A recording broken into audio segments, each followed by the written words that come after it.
السلام عليكم، مرحبا بكم معايا في قناه حلويات اسماء. نتمنى تكونوا كاملين بخير وعلى خير. في هذا الفيديو غادي ندير معكم تشكيله ديال الخبز فيها 4 ديال البطاقات من عجينه وحده. واحد الخبز اللي كيجي بنين لدرجه ما تصوروهاش، مقرمش كما شفتوا البدايه ديال الفيديو، ورطب بزاف من الداخل، والاهم المذاق ديالو راه عجيب وساهل بزاف. كنتمنى الفيديو ديال اليوم ينال اعجابكم، كنتسنى التشجيعات ديالكم وفرجه ممتعه. اذا على بركه الله، بالنسبه للمكونات غادي نحتاج هنا خليط ما بين دقيق القمح الصلب به بالنخاله ديالو، وغادي ندير معاه الفورس. بالنسبه للناس اللي ما كياكلوش الفورس تقدروا ديروا الفرينه البلديه. بالنسبه لي انا هنا غادي ندير نص كيلو في نص كيلو، تقدروا ديروا غير نص ديال المقادير ديال هادشي اللي غنعطيكم. غنحتاج واحد نص كاس ديال زيت الزيتون، يمكن لكم ديروا النباتيه، معلقه كبيره ونص ديال الخميره ديال الخبز الجافه، معلقه كبيره ديال الملح ولا على حسب الذوق ديالكم، وجوج معالق كبار ديال العسل اللي ممكن تعوضوهم بالسكر. هذا العسل هذا راه كيعطينا اللون محمر اكثر للخبز وصافي. صافي هنا بالنسبه للطريقه، بطبيعه الحال عندنا الماء، عندنا 700 مليلتر تقريبا ديال الماء. هنا انا غادي نعجن بالهذا بالبيديه في قصريه عادي، ممكن تعجنوا بالعجانه ما كاين حتى شي مشكل. هنا غادي ندير الدقيق ديالي، كما كتشوفوا كندير واحد الحفره في الوسط، وكنزل الخميره وكنزل كذلك العسل.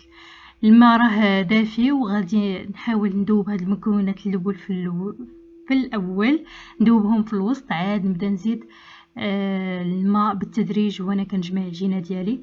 وفي هذه المرحله مازال ما درتش لا ملح لا زيت كما كتشوفوا. حتى من بعد غادي نبدا هنا كنجمع عجينه كتكون شويه متماسكه في الاول، ماشي جاريه نهائيا، ما ديروهاش جاريه. وبالنسبه لي انا العبار راه هو هذاك اللي كنستعمل ديما، ولكن كيف ما كنقول ديما ردوا البال، خصوصا عندنا دقيق القمح الصلب اللي بنخالته، فدقيق كيختلف من واحد لواحد.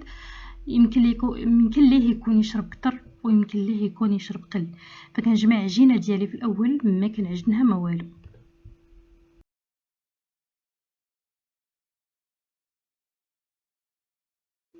هاد المرحله غادي من بعد ما جمعتها كما كتشوفوا غادي ندير عليها واحد المنديل ونخليها 15 دقيقه ولا ربع ساعه كترتاح.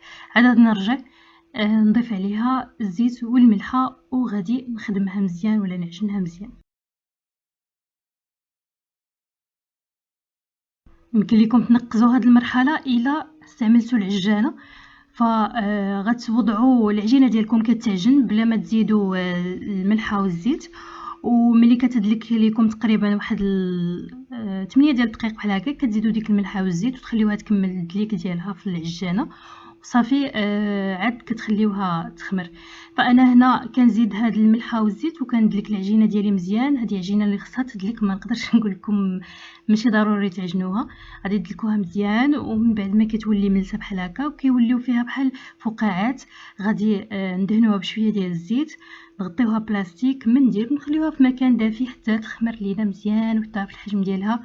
جدا مهم المرحله ديال الاختمار باش نحصلوا على خبز ناجح وزوين.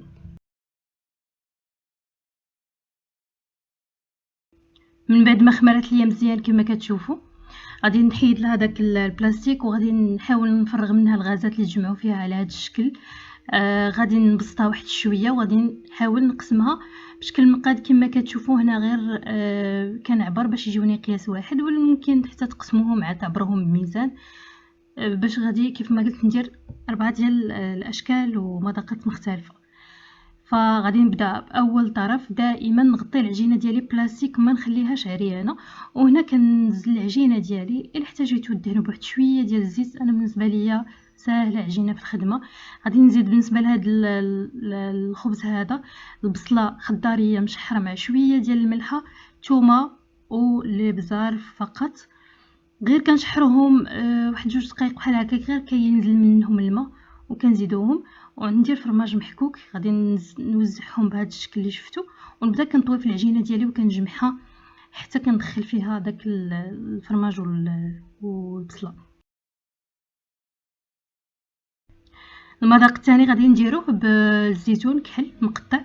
غادي نزيد كذلك شويه ديال الاعشاب ونسيمه، وتقدروا تزيدوا في هذه المرحله حتى الفرماج حتى في هذا الزيتون هذا. او في هذا الخبز هذا ديال الزيتون كيجي زوين.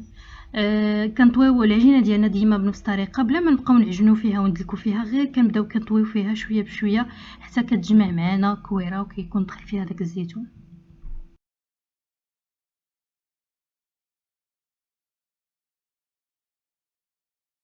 المذاق الثالث غادي نديروه بالمذاق ديال الحلاوه ولا بالطيبه ديال الحلاوه. نتاكد انني نمسح ديك البلاصه باش ما يبقاش ليا الاثر ديال البصله وديال الزيتون. وغادي نزل العجينه ديالي ديما بنفس الطريقه، نبسطها شويه ونزيد ليها شريحه والكركاع. تقدروا تزيدوا حتى البرقوق المجفف ولا المشماش مجفف، كيجيو زوينين في هذا الخبز هذا. كيجي خبز بنين وغني وكيف ما قلت مايل للحلاوه. ديما بنفس الطريقه كنجمع العجينه ديالي. بالنسبه للمذاق التالي والاخير غادي نديروه هكاك يعني غادي نخليوه هكاك عادي، ولكن من بعد غادي نديروه بالزرارع. غادي نفندوه في الزرارع كيفات ليا الهضره. المهم هنا فاش كنسالي غادي نرجع نغطيه على الكويرات ديال العجين، لاننا خدمنا بها ودخلنا فيها دوك المكونات، ضروري نخليوها ترتاح مره اخرى. غادي من بعد ما ارتاحوا ليا غادي نبدا كنقسم في العجينه ديالي، والعجينه كامله غادي نشكلها كويرات. هي تقريبا كل وحده غادي تخرج ليا من 5 حتى 6 ديال الحبات ديال الخبز صغيورين، كيف ما الحجم اللي يعني اللي شفتوه في البدايه ديال الفيديو. وكيف العاده ديروا القياس للحجم اللي بغيتو. تقريبا غادي تكون فيهم واحد 85 غرام في كل قطعه. ماشي شرط نهائيا انهم يكونوا كويرات اللي مقادين في الشكل ديالهم، لان هادو مازال غادي نديروهم هكا على شكل باغيطات اللي صغيورين ولا كوميرات صغيورين. بالنسبه غير لهادوك ديال البصله والفرماج هما اللي خصهم يجيو شويه مقادين ولا يجيو دائريين، لاننا من بعد غادي نخليوهم هكاك دائريين. اما هادو فغادي نرجع نشكلهم من بعد.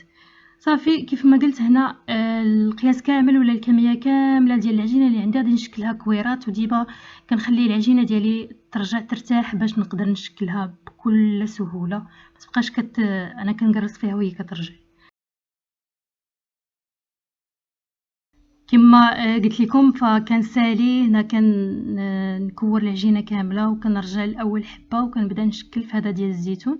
كما كتشوفوا كنرش خفيفه ديال الدقيق وكنشكل على هذه الطريقه. كما لاحظتوا بسطتها بالاصابع وطويتها بواحد الجهه وقلبتها وطويتها بجهه الاخرى، وفي الاخر كنسد مزيان مزيان باش نحصل على شكل ديال كوميره صغيره بحال هكا. كيجي المنظر ديالو زوين بزاف فاش كيخمر وكيطيب، كيجي الشكل ديالو زوين.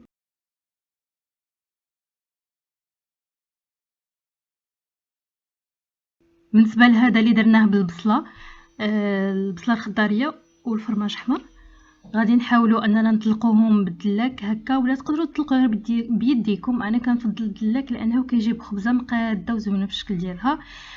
ما ديروهاش رقيقه بزاف ولا غليظه بزاف في نفس الوقت. كما كتشوفوا ديما شويه ديال الدقيق، ما نكثرش الدقيق نهائيا.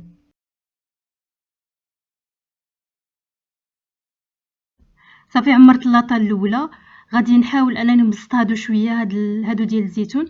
بغيتو تخليوهم بحال هكاك ممكن، انا ديما كنفضل نبسطهم شويه كيجيوني خفاف اكثر من انني نخليوهم بحال هكاك. صافي كنغطيهم بلاستيك ثم منديل ونخليهم يخمروا ونمشي نكمل الاشكال اللي بقاو ليا.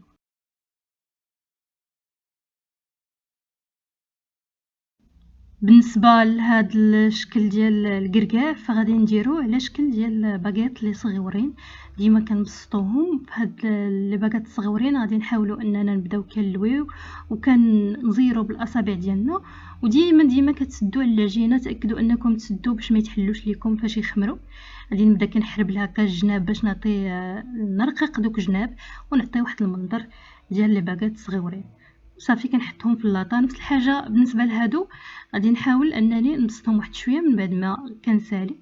الا خرجت لكم شي قطعه ديال الكركاع ولا ديال شريحه على برا ديال الباكيت، حاولوا انكم تدخلوها لان من بعد غادي تحرق لكم في الفران.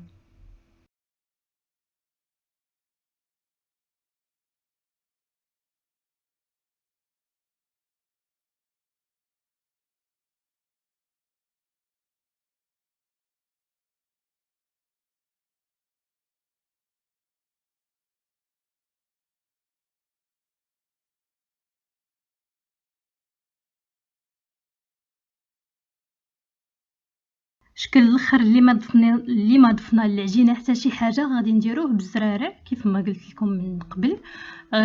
بالنسبه للطريقه فكنرشوا شويه ديال الدقيق وكنبسطوا العجينه ديالنا شويه، وهنا غادي نطويوها بهذه الطريقه باش غادي نعطيوها شكل مثلث. فطريقه واضحه في الفيديو، سهله بزاف، كيعطي واحد المنظر زوين هكا على شكل مثلث. هاد الخبيزات هادو راه كاينين في المخبز، يعني الشكل ديالهم كيجي زوين بزاف، واكيد شكلهم كيف ما بغيتو، يعني غير كنعطيكم فكره. من بعد غادي نجيب الزرارع، اي نوع ديال الحبوب بغيتو تستعملوا. انا خلطت الشوفان، الجنجلان بيض، درت البذور ديال الشيا، البذور ديال الخشخاش ولا البافو، ودرت زريحه ديال القرعه. المهم ديروا اي الخليط ديال الحبوب نتوما باغيين. غادي نجيب واحد القطعه ديال الورق ديال الطهي باش نحط عليها ديك الخبيزه، وباش ندهنها بالحليب. هذه يعني غير واحد هاد القضيه غير باش ما يبقاش الحليب ينزل لكم فوق من سطح العبن ويرول لكم الدنيا. فهنا كندهنوا الخبيزه ديالنا مزيان بداك الحليب. تقدروا ديروا غير الماء الا بغيتوا الوصفه خاليه 100% من الحليب. الحليب كيعطي واحد التحمار زوين كتر. صافي، وكيف ما شفتوا بنفس الطريقه غير كندهن بالحليب وكنزيد الزرارع على القياس ديال كل خبيزه باش ما نبقاش هكا كنكثر والحليب يضيع ليا دوك الزرارع ويلصقوا ببعضياتهم. فكنزل غير القياس كيف ما كتشوفوا حتى كنسالي الكميه ديال الخبز اللي عندي.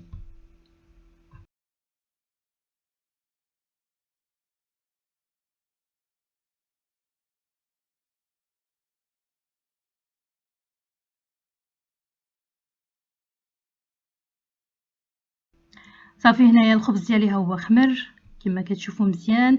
غادي نكونوا اكيد شاعلين على الفران ديالنا يسخن مسبقا، وهاد يعني هاد القضيه هذه ديما كنديروها في الخبز ضروري. كنرشوا شويه ديال الدقيق هكا غير تزيين ماشي ضروري.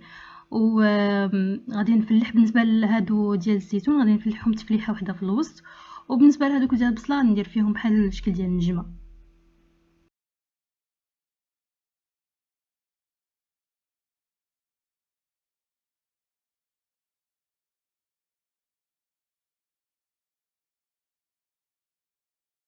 اضافه اخرى ديما كيعجبني نديرها هي زيت الزيتون، ولا تقدروا ديروا غير زيت نباتيه عاديه في هاد التفليحات هادو. كتعطي واحد القرمشه وواحد التحمار زوين هكا لدوك التفليحات اللي كيكونوا وسط الخبز. صافي كندخل اللاطه ديالي للفران، كيف ما قلت مسخن مزيان من قبل. وغادي نمشي نشوف اللاطه الثانيه اللي بالنسبه لي انا باش نكون معكم صريحه هنا خمروا لي اكثر من القياس، لان كانت واحد الحراره في هذا النهار فاش كنت كنصور. فهذه بعدا فرصه باش نقول لكم ان فاش كتخمر الحاجه اكثر من القياس، فاش كتفلحوها وكتدخلوها للفران راه ما كتنفخش كيف ما خصها. فديما ردوا البال لهاد المساله، ديما ما تخليوش الخبز ديالكم يخمر اكثر من اللازم. بحال ما وقع لكم بحالي لان كان سخن الحال، غتحاولوا تدخلوا هاد اللاطه ديال الفران، عفوا الثلاجه، باش تاخروا لها الاختمار بين ما طاب ليكم الاخر او بين ما خوى لكم الفران. وعموما جا زوين، ولكن كان ممكن يكون احسن كون ما خمرش بزاف.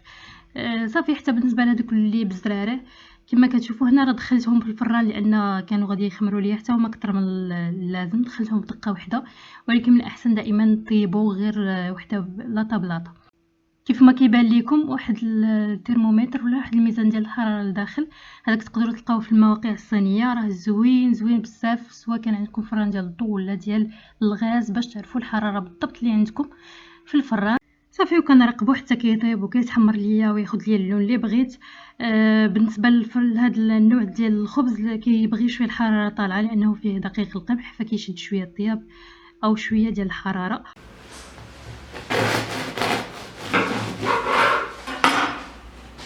وهنا سمعتكم تقرميشه ديالو، هذا اللي بالزيتون. الا باش تحافظوا على القرمشه اطول مده ممكنه، فاش تخرجوه من الفران مباشره فوق من الشبكه ما تخليوهش في اللاطه وما تغطيوش عليه. وصافي كيجي رائع رائع بزاف. شوفوا كيفاش كيجي من الداخل خفيف بنين. بقاو تصايبوه سواء الا كان عندكم الضياف ولا بغيتو تصايبوه غير ليكم في الدار، راه كيجي اكثر من رائع. وخصوصا هذا ديال البصله والفرماج بنين بلا قياس. كنتمنى الفيديو ديال اليوم يكون نال اعجابكم. كنشكركم بزاف على حسن المتابعه ديالكم وعلى الوفاء للقناه، ونتلاقاو فيديو جديد ان شاء الله.